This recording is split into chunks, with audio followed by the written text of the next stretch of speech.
Bismillahirrahmanirrahim.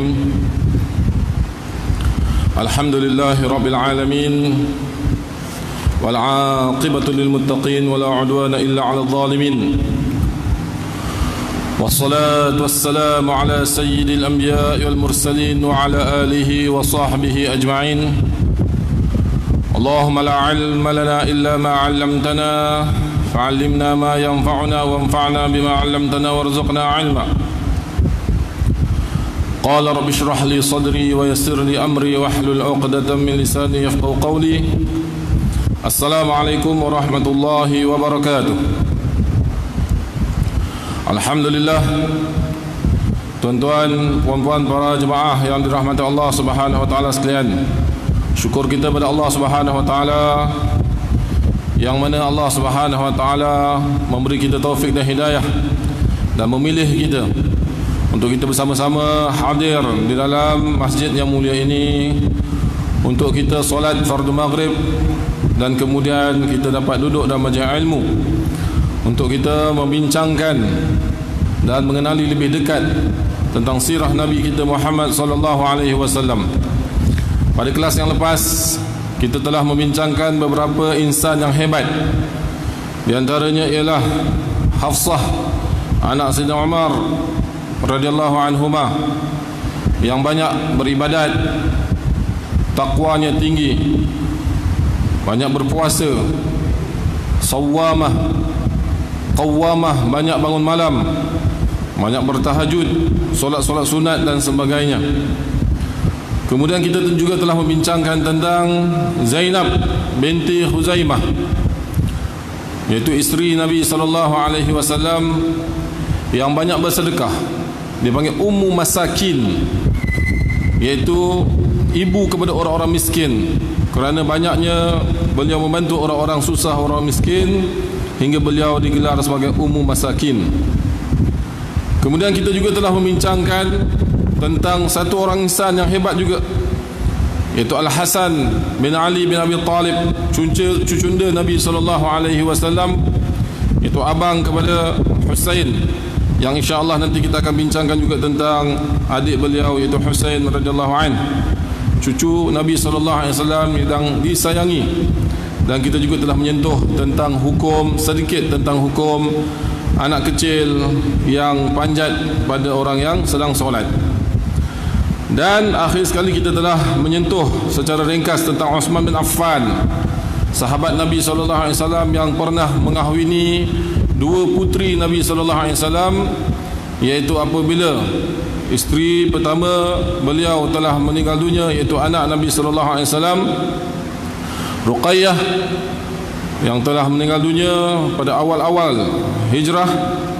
Dan kemudian beliau telah dikahwinkan dengan anak Nabi SAW yang lain, iaitu Ummu Kalthum, yang mana Ummu Kalthum ni pada asalnya dia pernah bernikah dengan anak Abu Jahal, iaitu Nabi SAW pernah dengan Abu Lahab, nikah dengan anak Abu Lahab, iaitu dengan sepupu Nabi SAW, iaitu Nabi SAW pernah berbesan juga dengan Abu Lahab. Tetapi apabila selepas turunnya surah Tabbat Yada Abi Lahabin wa Tab, yang mana Allah SWT mengutuk Abu Lahab, maka Abu Lahab telah memerintahkan supaya anak dia menceraikan Ummu Kalsum, yang akhirnya Nabi SAW telah dihina oleh anak Abu Lahab, iaitu cerai dalam keadaan penuh penghinaan.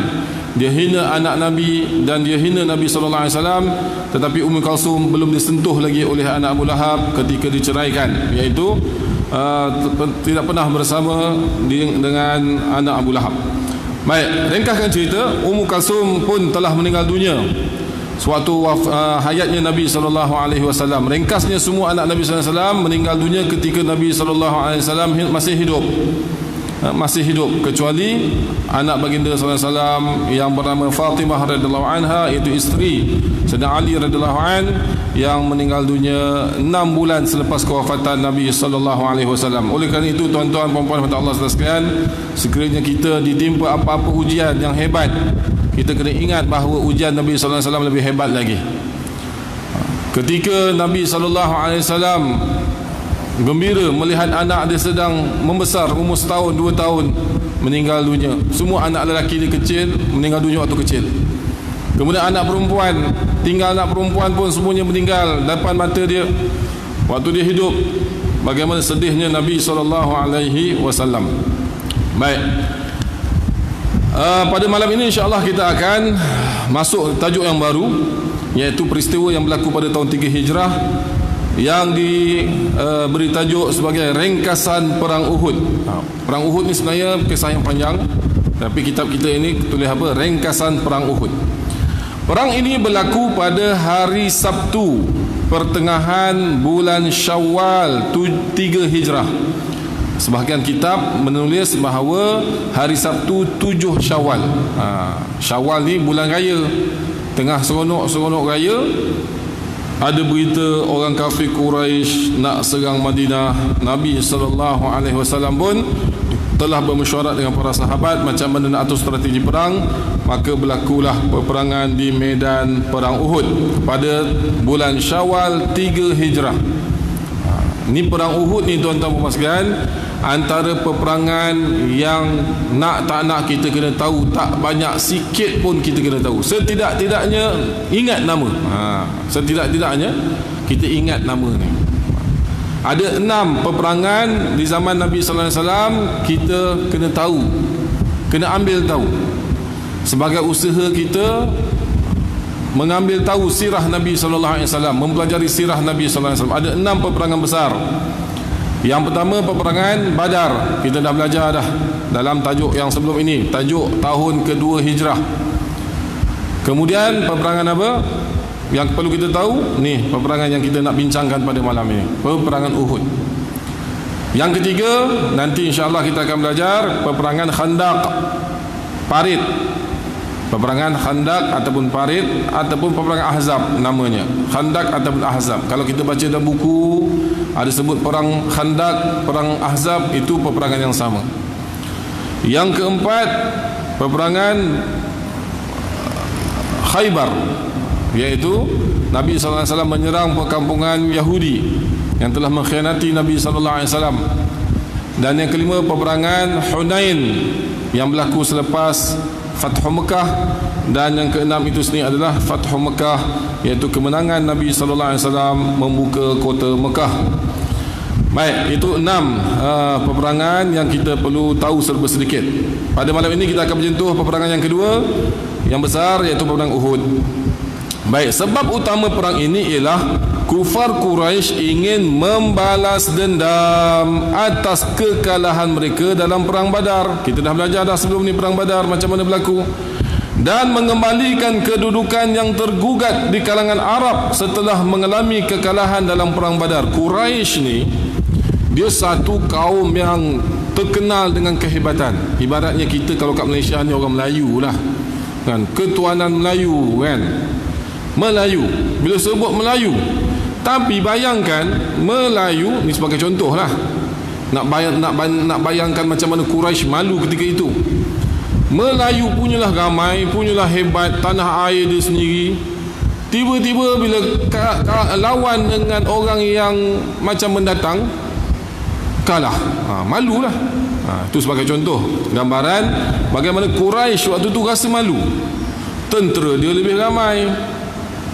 Kita dah belajar dah sebelum ni, tentera Islam sikit, mereka bawa peralatan perang yang hebat-hebat. Tentera Islam lebih-lebih kurang aja peralatannya. Tentera mereka datang memang untuk perang, tentera Islam datang bukan untuk perang asalnya. Itu pun boleh kalah. Dan pembesar-pembesar mereka mati, dibunuh dalam peperangan Badar. Jadi mereka malu dan mereka nak balas dendam. Ini antara punca utama mereka nak serang semula Madinah, dan berlakulah peperangan Uhud. Baik, di samping itu, selain daripada tujuan tu tadi, nak balas dendam tu dan nak tebus malunya mereka kalah dalam perang Badar, mereka juga mempunyai niat untuk menekan orang Islam supaya mereka mendapat jalan perdagangan ke Syam. Ini banyak kali dah saya beritahu tentang peta. Kita untuk memahami jalan sirah Nabi, sedikit peta ni kita kena faham. Selalu saya buat ni. atas Syria. Kalau kita ingat peta, paling utara atas Syria, Jordan, Palestin belah atas. Bawah sikit, iaitu paling atas bahagian utara daripada utara, Syria dan sebagainya. Bawah sikit apa? Madinah. Bawah Madinah barulah Mekah. Bawah Mekah barulah Yaman. 4 peta ni secara kasarnya kita kena faham untuk kita memahami perjalanan sirah Nabi SAW. Sebab Yaman, Mekah, Madinah, Syria, ini adalah perjalanan para sahabat, kafir Quraisy dan Nabi SAW dalam keseluruhan sirah baginda SAW. Baik, apa maksud dikatakan sini? Mereka juga mempunyai niat untuk menekan orang Islam supaya mereka mendapat jalan perdagangan ke Syam. Apa maksud dia? Maksudnya orang Islam apabila sudah berhijrah ke Madinah ketika umur Nabi SAW 53 tahun, orang Mekah tak boleh buat bisnes ke arah Syam, Syria, Palestin. Kita dah sebut banyak kali, orang Mekah ni dia memang orang bisnes, bukan bisnes kecil-kecil, import export. Dia akan ambil barang daripada Syam, dia akan singgah Madinah jual, dia akan singgah Mekah jual, dan orang Yaman akan ambil kat Mekah. Mekah ni dah jadi macam hub bisnes, dan barang Yaman hantar ke Mekah, Mekah hantar ke Madinah, Madinah bawa pula ke Syria. Bermakna laluan Madinah ni memang laluan penting untuk orang Mekah buat import ekspor ke Syria. Jadi kalau setakat dia bisnes kat Yaman sahaja, tak boleh lah, sebab orang Yaman pergi Mekah sebab nak beli barang daripada Syam, daripada Palestin, Syria ni. Bila dia tak boleh lalu Madinah, macam mana nak ambil barang Syam, dan macam mana nak hantar barang Yaman ke Syam? Jadi bisnes orang Mekah telah tergugat. Jadi salah satu sebab orang kafir Mekah ni nak serang Madinah supaya menekan orang Islam, supaya mereka iaitu orang Islam, supaya mereka iaitu orang kafir Quraisy Mekah mendapat jalan perdagangan ke Syam, supaya orang Madinah ni kalau tak mati semua pun setidak-tidaknya lemah dan takut, dan melepaskan orang Mekah lalu jalan Madinah supaya boleh ke Syam. Syam ni maksudnya Syria, ni lama dulu, nama zaman Nabi dulu Syam. Sekarang ni dah berpecah jadi beberapa negara, macam kita lah, Nusantara contohnya. Dulu kita Malaysia, Indonesia, Brunei, Singapura, lepas tu pecah, jadilah negara-negara. Begitulah di zaman Nabi SAW disebut Syam, maksudnya sekarang ni ialah Palestin, Syria, Jordan dan juga Lebanon. Ini adalah negara-negara dipanggil Syam pada ketika itu. Mereka juga ingin menghapuskan orang Islam supaya sebelum Islam mendapat kedudukan yang kuat, yang akhirnya akan mengancam mereka. Ni 3 tujuan utama. Kalau kita belajar ada peperiksaan, contoh soalan apa sebab apa tujuan orang kafir serang Madinah dan perang Uhud? 3 jawapannya, iaitu nak balas dendam, buka jalan bisnes, dan juga untuk menyekat kemajuan umat Islam supaya tidak semakin kuat. Tambahan pula, kafilah perdagangan yang balik dari Syam dalam perang Badar dahulu selamat sampai di Mekah, yang membawa kepada babak peperangan seterusnya. Quraisy telah mengkhususkan kafilah Abu Sufyan yang telah terselamat dalam perang Badar supaya bersiap untuk perang Uhud.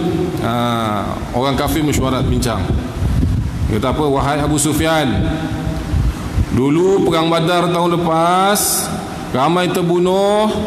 Salah satu sebabnya nak cover ataupun nak mempertahankan kafilah engkau yang tengah bawa barang bisnes daripada Syam bawa balik ke Mekah. Maksudnya engkau lah antara penyebab berlakunya perang Badar dan ramainya pembesar kita mati dalam perang Badar. Tahun ni engkau kena jadi ketua perang dalam perang Uhud. Abu Sufyan pun memang satu orang terkenal dalam medan perang. Dia pun sedia. Dia telah mengatur beberapa strategi. Hebat, mereka ni semua hebat-hebat. Abu Sufyan, Khalid bin Walid, Utbah, ini semua adalah orang-orang yang hebat di dalam peperangan Uhud. Peperangan Uhud ni mungkin kita biasa dengar.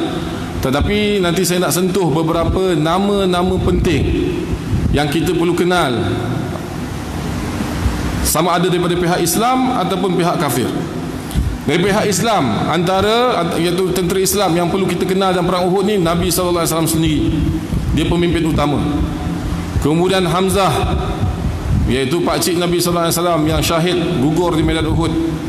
Dari pihak orang kafir pula, siapa? Ketua dia Abu Sufyan. Dan ketua tentera berkuda Khalid bin Al-Walid.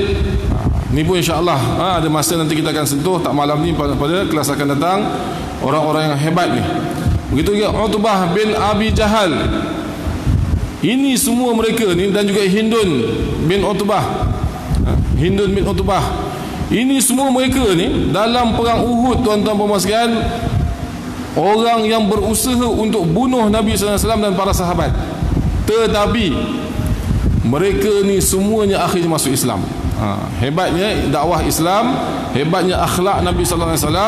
Musuh-musuh yang datang serang Nabi pun, termasuk si anak Abu Jahal ni, akhirnya masuk Islam. Dan Nabi SAW terima dengan hati yang terbuka, tak ada masalah langsung. Bahkan Nabi SAW melantik sebahagian mereka ni, letakkan di jawatan-jawatan yang hebat. Begitu juga khalifah yang datang selepas mereka, Abu Bakar, Omar, Osman. Kalau tuan-tuan perempuan ingat, minggu lepas saya ada sentuh tentang Umayyah, tentang Bani Umayyah, iaitu orang yang selalu dikutuk oleh puak Syiah. Ayahnya siapa? Abu Sufyan, Muawiyah bin Abu Sufyan telah mendapat kerajaan sepenuhnya. Muawiyah ni anak Abu Sufyan, Muawiyah bin Abu Sufyan. Abu Sufyan ni isteri dia Hindun bin Utbah. Hindun ni siapa? Yang makan hati Nabi SAW. Satu keluarga ni dulu musuh Islam sampai tahap mereka lah yang menyebabkan tentera Islam ramai mati terbunuh. Muawiyah itu sendiri, iaitu Muawiyah anak Abu Sufyan, Abu Sufyan itu sendiri, dan Hindun itu sendiri. Hindun ni isteri Abu Sufyan, mak pada Muawiyah. Tapi akhirnya apabila mereka masuk Islam, mereka telah mempercantikkan Islam mereka, iaitu mereka sungguh-sungguh menunjukkan yang mereka ni masuk Islam. Akhirnya kerajaan pun diserahkan pada Muawiyah, yang kita dah sebut minggu lepas. Al-Hasan bin Abi Talib, Hasan bin Ali bin Abi Talib telah turun daripada tahta untuk serahkan kuasa pada Muawiyah. Baik, itu panjang dia punya kaitan dia tu. Tapi kita nak kenal syakhsiah ataupun orang-orang yang terlibat dalam peperangan Uhud ni. Kita akan kongsikan nanti insya-Allah tentang mereka ni. Baik, kita kembali pada kitab. Tambahan pula, kafilah perdagangan Quraisy telah mengkhususkan kafilah Abu Sufyan yang telah terselamat dalam perang Badar supaya bersiap untuk perang Uhud. Mereka mengumpulkan 3,000 tentera, termasuklah dari Bani Kinanah dan penduduk Tihamah, dengan membawa bersama 200 kuda dan 700 dari tentera baju besi. Maksudnya memang persiapan yang sangat-sangat komplit, cukup untuk menyerang kota Madinah. Mereka berangkat bersama para wanita untuk membangkitkan semangat juang dengan membela kehormatan para wanita yang turut sama dalam perang itu. Kenapa mereka bawa wanita pada ketika itu? Kalau mereka kalah, contohnya mereka nak lari, perempuan-perempuan ni akan ejek, malu, terus apa dia takut mati, ibarat macam tu. Dia akan membangkitkan semangat.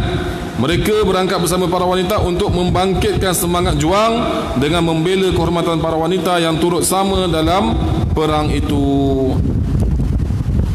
Tentera Islam keluar berperang diketuai oleh Sayyidina Hamzah bin Abdul Muttalib. Ni pakcik Nabi SAW. Hamzah ni tuan-tuan, puan-puan Allah sekalian, walaupun nama pakcik, kita jangan bayangkan pakcik ni maksudnya tua, tak. Hamzah dengan Rasulullah ni umur lebih kurang sebaya. Umur lebih kurang sebaya, sikit aja beza. Bahkan Hamzah dan Rasulullah ni selain daripada pakcik, dia kawan rapat. Dia muda sama-sama, kecil sama-sama, muda sama-sama, remaja sama-sama, dia kawan rapat. Bahkan lebih daripada itu, mereka ni juga adik-beradik susuan. Rasulullah SAW dan Hamzah ni adik-beradik susuan. Apabila Nabi SAW menyusul daripada Thuwaibah, itu ibu susuan pertama Nabi. Mula-mula Nabi SAW menyusul daripada ibu dia. Sebelum jumpa Halimatus Sa'diyah, Nabi SAW menyusul daripada Thuwaibah dulu. Dengan Thuwaibah pun Hamzah radhiyallahu pernah menyusu. Dengan Halimatus Sa'diyah pun pernah menyusu. Maksudnya dua ibu susuan sama-sama. Jadi memang rapat antara Hamzah radhiyallahu an dengan Nabi SAW. Jadi Nabi ni dia memang sayang betul Hamzah dari sudut sebagai pakcik, dari sudut adik-beradik susuan, dari sudut memang kawan remaja. Memang rapat sangat dengan Hamzah. Sebab tu apabila Nabi SAW dapat berita bahawa Hamzah telah mati syahid, Nabi SAW sangat sedih. Lebih sedih pula sebab dia mati dibunuh dalam keadaan diserang curi-curi. Jadi ini satu benda yang aib benda yang aib, iaitu memalukan dalam peperangan, bukan berhadapan betul-betul, curi-curi. Seperti mana yang kita tahu kisah Wahsy. Wahsy ini satu orang hamba abdi daripada Habsyah, iaitu orang Afrika kulit hitam. Dia jadi hamba abdi kepada Hindun binti Utbah, iaitu isteri Abu Sufyan tadi yang kita sebut tadi tu. Hindun ni dia geram sangat dengan Hamzah. Kenapa? Sebab Hamzah yang bunuh ayah dia Utbah. Ni jalan cerita ni kita kena tahu. Jalan cerita ni kita kena tahu kenapa Hindun ni dendam sangat dengan Hamzah. Sebab waktu perang Badar dulu, Hamzah yang bunuh ayah dia Utbah. Jadi Hindun dia cari siapa orang yang boleh bunuh Hamzah ni. Dia tahu Hamzah memang hebat. Hamzah ni daripada Mekah lagi, sebelum hijrah lagi, orang Mekah dah kenal dia ni memang hebat. Bukan calang-calang orang boleh kalahkan dia. Jadi dia cari, nampaklah, jumpalah Wahsy ni. Wahsy ni terkenal dengan pandai melembing, menombak. Tombak dia tepat. Kalau ada cincin ataupun cincin besar contohnya, dia boleh tembus cincin tu untuk tembak, tombak ke arah yang arah panahan tu, arah tombak tu. Maksudnya dia memang tepat, nak cerita dia tepat dia tu. Memang takkan lari dia punya target dia tu. Itu kehebatan Wahsy ni.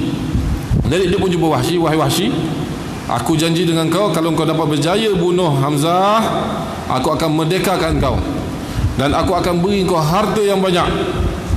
Wahsy ni dia tak kisahlah, yang penting dia bebas, dia boleh jadi hamba saya, apa saja cara, yang penting dia bunuh.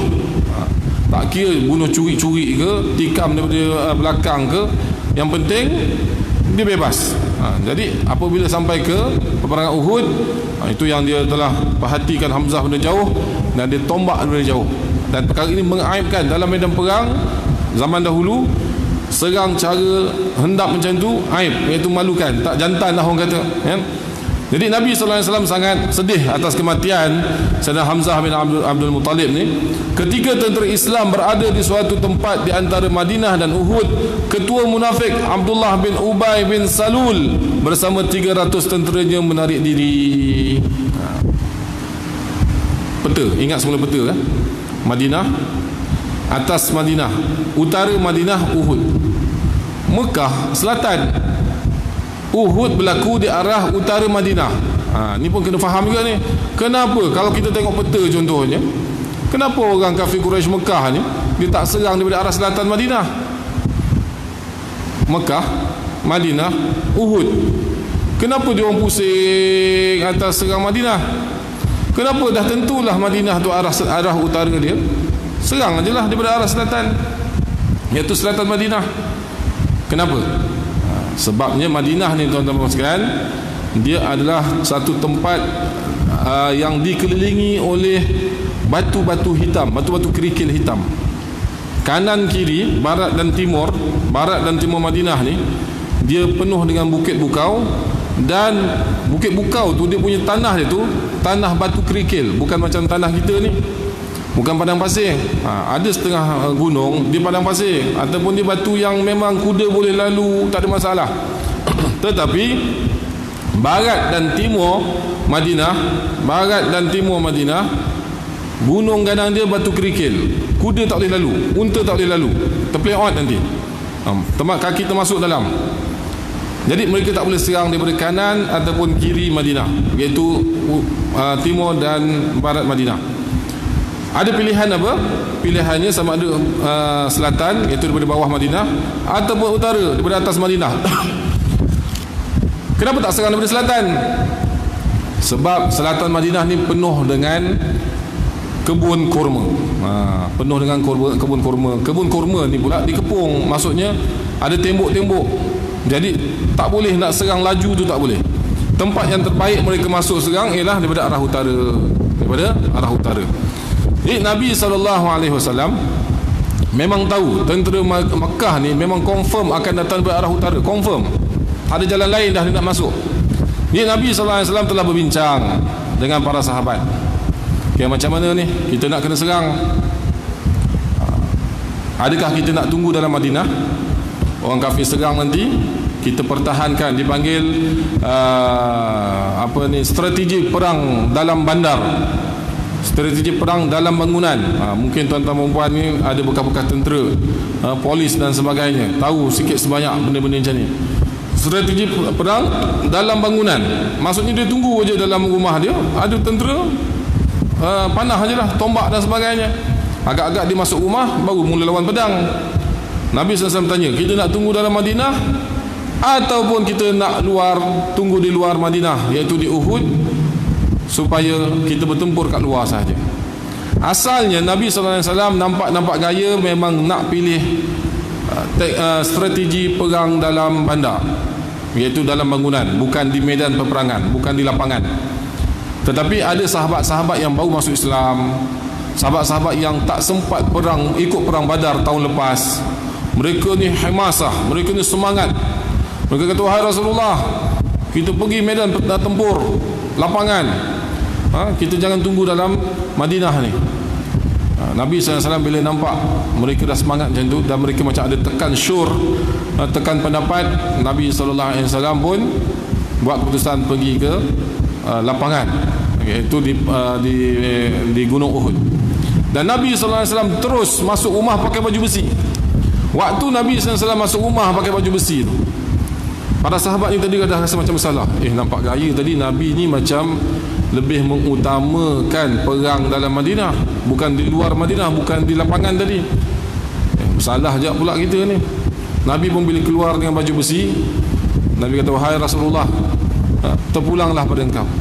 Abbas radhiyallahu an sebagai wakil para sahabat beritahu kepada Rasulullah, buatlah keputusan ikut apa yang kau inginkan. Dalam Madinah lah, tak apa. Nabi SAW kata apa?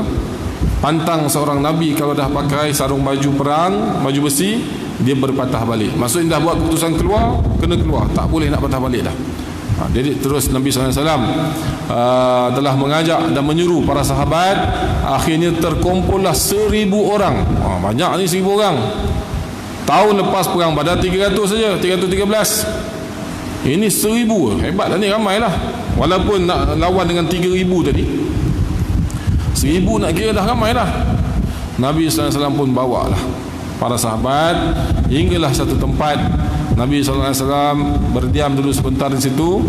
Akhirnya di situlah ni yang kita sebut tadi, Abdullah bin Ubay bin Salul, ketua munafik. Dia ni asalnya adalah orang Yahudi. Dia telah mainkan peranan kat situ. Dia kata, tak payahlah ni, aku punya pendapat perang dalam Madinah, jangan keluar. Ni si Muhammad ni dibuat keputusan tak ikut cakap aku. Memanglah Nabi SAW pun nak macam tu, tapi dah buat keputusan keluar-keluarlah. Dia mulakan main isu ni. Dia mainkan isu. Ni para sahabat tak dengar cakap Nabi lah, Muhammad pun tak dengar cakap aku lah. Dia pun telah hasut hinggalah 300 orang patah balik bersama dia. Ramai ni, daripada 1,300 orang patah balik. Tinggal lebih kurang 2/3 je, 1/3 patah balik. 700 nak lawan dengan 3,000.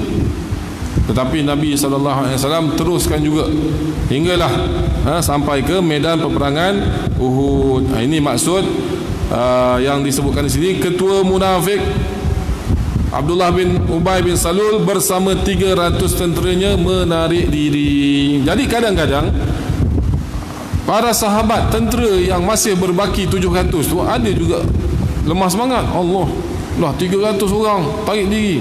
Dia terkesan juga benda-benda macam tu. Tetapi mereka teruskan juga bersama Nabi sallallahu alaihi wasallam. Dalam perang kali ini Rasulullah sallallahu alaihi wasallam mengizinkan Rafi' bin Khadij dan Samurah bin Jundub untuk turut serta, walaupun umur mereka baru 18 tahun, walaupun sebelumnya baginda tidak mengizinkan kedua-duanya berperang. Dua orang ni tuan-tuan sekalian, kitab kita ni tulis 15 tahun, dalam sebahagian kitab tulis 18 tahun. Yang penting masih remaja lagi. Zaman Nabi SAW, budak-budak umur macam ni tak diizinkan lagi ikut perang, tak dibenarkan perang. Tetapi apabila dua orang ni dia minta sangat dengan Nabi dan dia telah membuktikan kebolehan mereka. Kebolehan. Apa kebolehannya? Para sahabat lain mengatakan bahawa Rafi' adalah seorang pemanah yang tepat. Rafi' ni kelebihan dia, panah dia tepat. Samurah pula mampu mengalahkan Rafi' jika berlawan. Itulah sebabnya Rasulullah menerima keduanya. Rafi' ni terkenal, dia memang panah yang tepat. Nabi SAW bila dapat berita tentang perkara ini, Nabi terima, kerana Nabi memang sedang memerlukan tentera pemanah. Yang kedua ni, iaitu Samurah bin Jundub ni, dia pula badan dia tough. Dia kata, wahai Rasulullah, aku pandai bergusti. Rasulullah kata, buktikan. Dia pun berlawanlah dengan Rafi'. Dia awal-awal dia pakat dengan Rafi', kau ni memang kau dah lulus, Nabi dah terima kau. Aku Nabi belum terima lagi. Kau tak payahlah lawan aku betul sungguh-sungguh. Kan? Dia pakat sama-sama dia. Dia bukan nak nipu Nabi. Kan? Tapi dia pasal nak masuk jihad ni, perang ni, semangat mereka. Walaupun begitu, si Samurah bin Jundub radhiyallahu anhu ni memang depan Nabi SAW telah berjaya mengalahkan Rafi', dan akhirnya Nabi SAW menerima kedua-duanya untuk menyertai tentera Islam. Baik, Rasulullah SAW menyusun barisan para sahabat dan memberi semangat untuk berjihad. Baginda memilih sepasukan 50 pemanah yang mahir untuk berada di atas bukit Uhud yang diketuai oleh Abdullah bin Jubair An-Nu'man radhiyallahu an. Kita akan bincangkan tentang perkara ini selepas azan nanti, insya-Allah.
Allahumma rabbah. Baik. Rasulullah SAW menyusun bersama para sahabat dan memberi semangat untuk berjihad. Iaitu seperti mana kita sebut tadi, bila 300 orang dah tarik diri di kalangan orang munafik dan juga orang yang lemah iman, ada yang dah tergugat dengan perkara ini, dan Nabi SAW telah memberi semangat targhib, dia panggil at-targhib, iaitu memberi semangat untuk meneruskan jihad di Gunung Uhud, di pekarangan Uhud. Baginda memilih sepasukan 50 pemanah yang mahir untuk berada di atas bukit Uhud yang diketuai oleh Abdullah bin Jubair An-Nu'man. Baik, sebelum kita sebut tentang Abdullah bin Jubair dan 50 pemanah ni, tadi tentang Rafi' tadi ya, yang menarik juga tentang Rafi' bin Khadij ni, dia kena panah dalam perang Uhud ni, dia kena panah dan dia telah patahkan busur panah tu, dan ada lagi saki baki daripada busur panah tu dalam betis dia, dia tak keluarkan hingga mati. Benda tu ada hingga mati. Ada saki baki panah, anak panah dekat kaki dia. Waktu dia pergi perang ni umur 18 tahun, dia meninggal umur dia 80 lebih. Maksudnya hampir 60 tahun lebih benda tu ada di kaki dia. Itu dia kata kenapa dia tak cabut, nak jadikan sebagai satu saksi perjuangan dia bersama Nabi SAW. Baik, 50 pemanah ni diketuai oleh Abdullah bin Jubair. Abdullah bin Jubair ni, tuan-tuan perempuan Allah sekalian, dia telah dipilih sebagai ketua pemanah, yang akhirnya apabila Nabi SAW beri amanah pada dia supaya engkau jaga 50 orang ni duduk tunggu di atas bukit Ainain, bawah bukit, tepi bukit Uhud tu. Kalau tuan-tuan perempuan pernah pergi umrah, pergi ziarah Madinah, ada bukit kecil tu, yang orang biasa naik ambil gambar dan sebagainya, itu dipanggil sebagai bukit Ainain ataupun Jabal Rumah. Lepas peperangan Uhud dikenali sebagai Jabal Rumah. Rumah ni maksudnya pemanah-pemanah. Dulu tinggi, bukit tu dulu tinggi, lebih kurang tinggi sama macam anggarannya seperti kita punya Gunung Ledang kita lah, atau rendah sikit sebab ataupun bukit apa dekat Baik Jawa tu, Bukit Mor kan, lebih kurang tinggi macam tu. Maksudnya tinggi, bukannya rendah macam sekarang ni. Sekarang dah ditarah dah ditarah. Baik, Nabi SAW letak 50 orang kat situ. Nabi SAW beritahu pada Abdullah ni, kata apa? Kau jaga baik-baik tentera kau. Selagi mana belum dapat arahan aku turun, jangan turun. Ini yang baginda SAW mengatakan kepada mereka, in ra'aitumuna. Ini panjang dia punya sabdaan Nabi SAW. Kita dah nak iqamat, kita baca terjemahan terus. Jika sekiranya kamu melihat kami dilanggar burung besar, iaitu sebagai kiasan kepada kemusnahan yang besar. Maksudnya kalau kamu nampak kami kalah sekalipun, janganlah kamu beralih dari tempat kamu, jangan turun daripada bukit ni sehinggalah kamu diperintah berbuat demikian. Selagi mana aku belum perintah, jangan turun. Jika sekiranya kamu melihat kami dikalahkan oleh kaum Quraisy dan kami mengalahkan mereka, tak kira kami kalah ke kami menang, sebelum dapat arahan, jangan turun. Janganlah kamu beralih dari tempat kamu sehinggalah kamu diperintahkan berbuat demikian. Arahan yang jelas daripada Nabi SAW kepada Abdullah bin Jubair dan juga tentera pemanah 50 orang. Jangan turun daripada tempat ni sebelum dapat arahan aku. Nampak kami menang atau kami kalah kat bawah ni, jangan turun. Itu arahan yang jelas. Ringkaskan cerita, bila berlaku peperangan, orang Islam menang. Orang Islam menang, tentera kafir cabut lari lintang bukang dalam tempoh 1 hari. Mula perang, petang dah nak habis, iaitu sebelum asar, orang kafir dah lari lintang bukang. Bila lari lintang bukang, dah jauh ni lari, orang Islam pun dah kejar dah.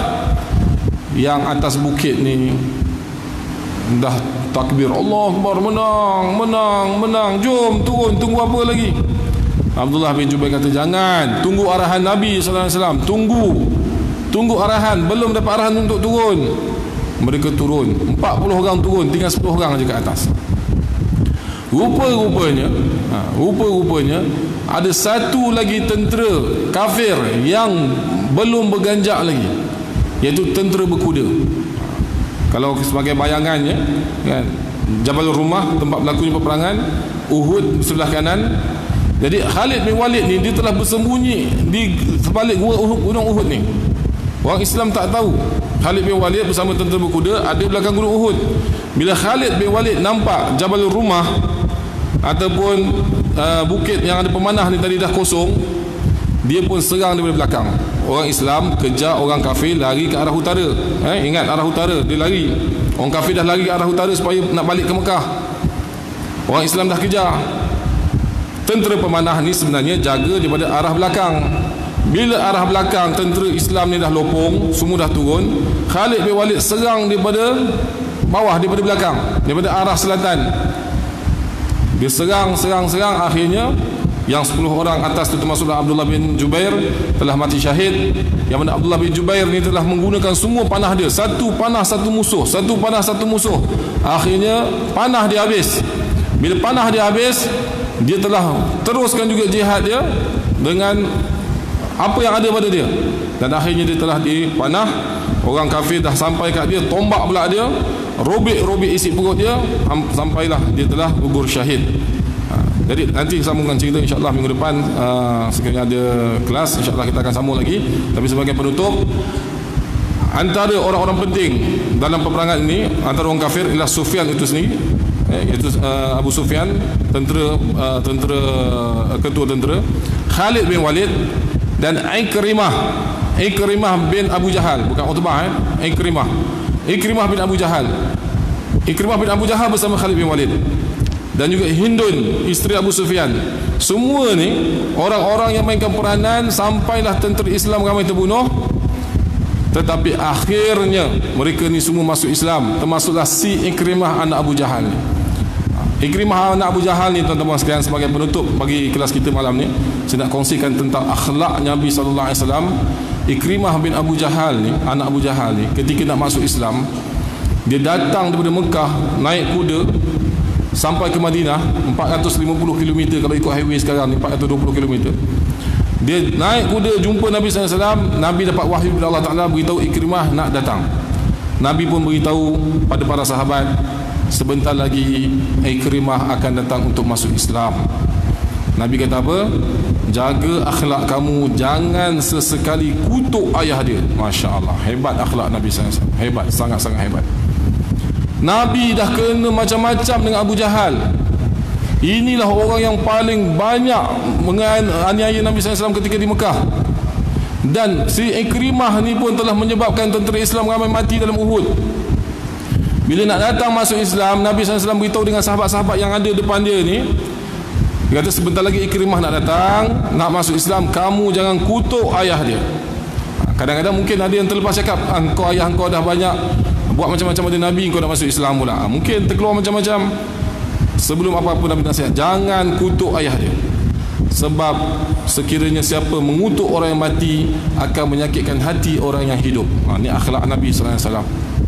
Walaupun orang kafir yang dah mati pun Nabi SAW tak izinkan untuk kita kutuk dia, supaya nak jaga hati anak dia yang masuk Islam ni. Jadi tuan-tuan, puan-puan rahmatullah sekalian, antara sebab utama kita belajar sirah ialah kita nak belajar akhlak Nabi sallallahu alaihi wasallam, nak bawa dalam kehidupan kita akhlak yang sangat-sangat tinggi. Susah untuk kita tiru sebenarnya, tapi kita kena belajar juga supaya setidak-tidaknya kita ada landasan untuk kita lalui, bagaimana untuk kita membaiki akhlak kita sebaik akhlak Nabi sallallahu alaihi wasallam. Insya-Allah mudah-mudahan apa yang kita belajar pada malam ini menambahkan lagi ilmu kita tentang Nabi sallallahu alaihi wasallam dan para sahabat, kehebatan mereka, hinggalah kita tanamkan azam untuk kita mengikut jejak langkah Nabi SAW bersama para sahabat. Walaupun kita tak mampu nak tiru sepenuhnya, setidak-tidaknya kita ada mengorak juga langkah untuk untuk hidup secara kehidupan Nabi sallallahu alaihi wasallam dan para sahabat. Wallahu a'lam bissawab.